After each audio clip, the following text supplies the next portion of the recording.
asked to contribute to a science fiction film event at the Cité de la Musique here in Paris, and asked to choose a particular film to work on and contribute a special performance. And I decided to try to work on the film Fantastic Voyage.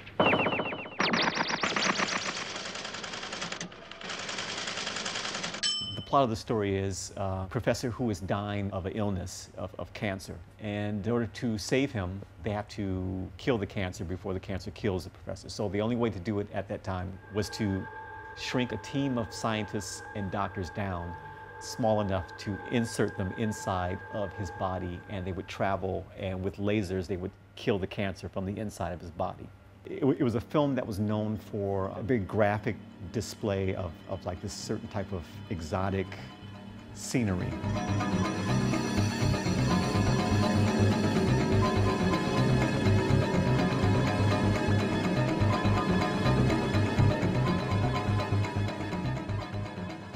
I broke the film into different sections, analyzed each section, somehow gave a grade to the interaction between the characters, the complexity of each scene, the colors, the depth, the action, the drama, suspense, and then begin to make sketches of what the sound should be like in those parts.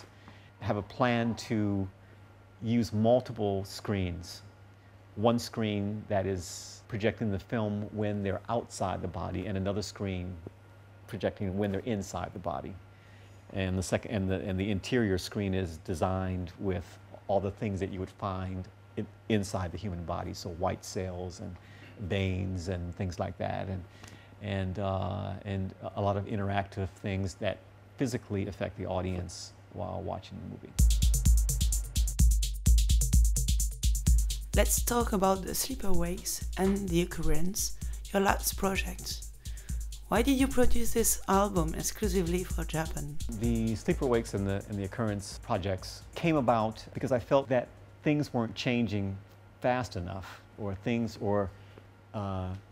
perhaps I felt that maybe people had forgotten that there were a lot of things that we had not explored in electronic music. And I thought that maybe that Japan, being one of the places where the people are, one of the most responsive and the most dedicated to electronic music, that maybe that would be the best place to try to initiate a different type of method of how music should be played, and how the people should respond to it, and what it should sound like, and what the DJ setup and appearance and equipment and all that and all those things should change. So I came up with a story where conceptually I leave Earth and I travel throughout the universe in search of finding new ideas on new worlds and new star systems.